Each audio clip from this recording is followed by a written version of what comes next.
లక్షణాలు గుర్తించడమే విమర్శలో ఒక భాగం. అవే విమర్శకి ప్రధానమైన సూచికలు అయ్యాయి మనకి తర్వాత కాలంలో. అట్లాగే కుక్క వినింది అనేది ఒక ప్రధానమైన అంశం. మేడం గారు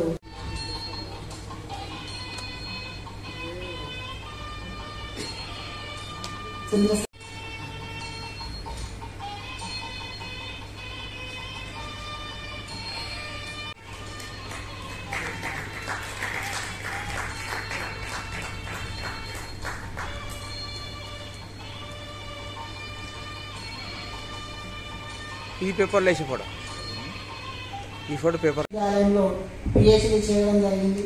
దీంట్లో పరిషత్ ప్రచురించినటువంటి పుస్తకాలు చాలా నా యొక్క పరిశోధనలో తెలియజేశాను.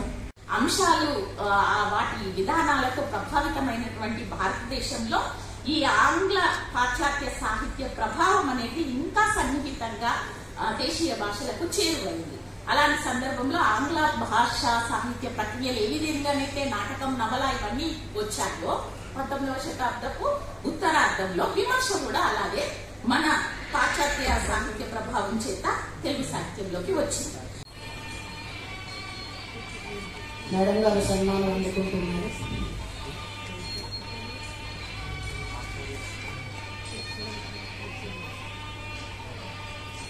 తెలంగాణ సారస్వత పరిషత్తులో జరిగినటువంటి తెలుగు సాహిత్య విమర్శ అధ్యయన శిబిరం ఉదయం 10 గంటల నుంచి ఇప్పటి వరకు కొనసాగింది. ముఖ్యంగా తెలుగు సాహిత్య విమర్శకి సంబంధించిన ఆవిర్భావ వికాసాలతో పాటుగా తెలుగులో సాహిత్య విమర్శ రాసినటువంటి ఎస్వి రామారావు గారు ప్రధాన వక్తగా విచ్చేసి ఉదయం ప్రసంగించడం అనేటువంటిది ఆయన చేసిన ఉపన్యాసంలో విమర్శనాత్మకమైనటువంటి విశేషాంశాలు ఈరోజు అధ్యయన శిబిరానికి వచ్చినటువంటి విద్యార్థులకందరికీ కూడా ఎంతగానో ఉపయుక్తదాయకమైనవిగా మేము భావిస్తున్నాం.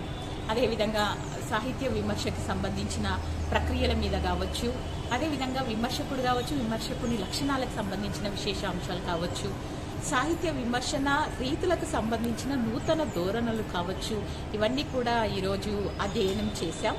అదేవిధంగా నేను ఈ సాహిత్య అధ్యయన శిబిరంలో తెలుగు సాహిత్య విమర్శ వికాసానికి సంబంధించిన అంశం మీద మాట్లాడడం జరిగింది. ముఖ్యంగా ఈ తెలుగు సాహిత్య విమర్శకి సంబంధించిన పూర్వయుగం నుంచి మొదలుకుంటే కావలి రామస్వామి కావచ్చు, అదేవిధంగా సిపి బ్రౌన్ కావచ్చు, ముఖ్యంగా పాశ్చాత్యులలో సిపి బ్రౌన్, మెకాలే, మెకంజీ వారి సేవలు, తాళపత్ర గ్రంథాల సేకరణ, ముద్రణ యంత్రాల స్థాపన, పత్రికల యొక్క స్థాపన, వాటిలలో వచ్చినటువంటి విమర్శనాత్మక వ్యాసాల నుంచి మొదలుకుంటే అవతరణకు సంబంధించిన అంశాలలో కందుకూరి వీరేశలింగం గారు రాసినటువంటి విగ్రహతంత్ర విమర్శనం నుంచి ఆది మొట్టమొదటి విమర్శన గ్రంథం నుంచి మొదలుకుంటే నేటి వరకు చేస్తున్నటువంటి ఆధునిక విమర్శకుల యొక్క దృక్పథాలు, అదేవిధంగా పాశ్చాత్య సిద్ధాంతాలకు అనువైనటువంటి అంశాలకు సంబంధించి ఒక పూర్వ పరిశీలన అనేది ఈ తెలంగాణ సారస్వత పరిషత్తులో జరిగింది. అందరికీ కూడా సాహిత్య విమర్శలో మెలకువలు కావచ్చు, నైపుణ్యాలు కావచ్చు, విమర్శన అధ్యయన పద్ధతులకు సంబంధించిన తర్ఫీద్ అనేటటువంటిది ఈరోజు జరిగింది. అందుకు చాలా సంతోషంగా ఉంది. కృతజ్ఞతలు. ఇక్కడ సాహిత్య విమర్శ మీద ఒక కార్యశాల జరుగుతుంది. కార్యశాలకి వచ్చారు. విమర్శ అంటే ఏమిటి, తెలుగు సాహిత్యంలో విమర్శ ఎలా ఉంది, ఆ విమర్శ ప్రక్రియలు ఏమిటి, విమర్శ ధోరణులు ఏమిటి, ఇవాళ తెలుగు సాహిత్య విమర్శ ఎలా ఉంది అనే విషయం మీద ఈ కార్యశాలలో శిక్షణ పొందే వాళ్ళకి బోధించడం జరుగుతుంది. సార్ ఈరోజు మీకు సన్మానం జరగడం, అది సన్మానం జరిగింది ఈరోజు మీకు? సన్మానం సార్. సన్మానం అంటే ఏదో పాఠం చెప్పడానికి వచ్చాము. పాఠం చెప్పడానికి ఒక సన్మానం. సార్, ఆధునిక కాలంలో సాహిత్య విమర్శ అనేది కవులు బాగుంది. ఇప్పుడున్న విమర్శలో కొన్ని విమర్శలుగానే ఉంటున్నాయి. పరిస్థితి ఎందువల్ల అట్లా వస్తుంది? అట్లాంటివి ఏమీ లేదు. సాహిత్యం అనేది ఉంటే ఓకే. సాహిత్య విమర్శ ఉంటుంది. ఓకే, సాహిత్యం ఎట్లా ఉంటుందో సాహిత్య విమర్శ కూడా అట్లాగే ఉంటుంది. ఓకే. సాహిత్యం దాని ప్రమాణాలు ఎంత గొప్పగా ఉంటే సాహిత్య విమర్శ ప్రమాణాలు కూడా అట్లాగే ఉంటాయి. ఇవాళ మీరు ఏమంటున్నారు, ఎవరు గొప్ప కవులు ఎవరు కనిపించట్లేదు. అవునవును. గొప్ప కవులు కనిపించకపోతే గొప్ప విమర్శకులు కూడా కనిపించారు. ఓకే. అది సర్వధారణంగా జరిగేది. ఓకే సార్ ఎన్నేళ్ళతో సార్ అనుబంధం మీది ఈ సంస్థ వాళ్ళతో మీతో ఎప్పటి నుంచి రిలేషన్షిప్ ఇది మీది ఈ సంస్థ సన్మానం చేసిన సంస్థ వాళ్ళతో ఎప్పటి నుంచి అనుబంధం? ఈ సంస్థతో ఎస్ సార్. ఈ సంస్థ 1943లో స్థాపించారు. అచ్చా. ఆంధ్ర సారస్వత పరిషత్తు అనేది. ఎస్. అది ఇటీవల తెలంగాణ ఏర్పడిన తర్వాత తెలంగాణ సారస్వత పరిషత్తుగా పేరు మారింది. ఎస్. ఇందులో 1965లో ఆంధ్ర సారస్వత పరిషత్తు ప్రాచ్య కళాశాల అని ఒక కాలేజీ స్థాపించారు. ప్రాచ్య కళాశాల అంటే తెలుగు పండితులు తయారయ్యే కళాశాల. ఇందులో ప్రీడిగ్రీ అప్పుడు ఆ రోజుల్లో డిపోఎల్, బిఓఎల్, ఎంఓఎల్ అనేవాళ్ళు. ఎస్. తర్వాత PDC, BA languages, MA languages అంటున్నారు. నేను ఇందులో ఈ 65లో కాలేజీ స్థాపించినప్పుడు ఇందులో అప్పుడు డిపోఎల్ అని ఉండేది. అందులో నేను చేరాను. ఎస్. కాలేజీ స్థాపించినప్పుడే చేరాను. Yes sir. ఇక్కడే బిఓఎల్ కూడా చేశాను. తర్వాత తెలుగు ఎంఏ చేశాను. 1974లో ఇక్కడ లెక్చరర్ అయ్యాను. ఓకే. అలాగే 2002లో ప్రిన్సిపాల్ అయ్యాను. 2007లో రిటైర్ అయ్యాను. Super sir. మీ ఆ తర్వాత ఎంఎస్కో పబ్లికేషన్స్కి చీఫ్ ఎడిటర్గా ఉన్నాను. Super sir. మీ జర్నీ చాలా అద్భుతంగా ఉంది సార్.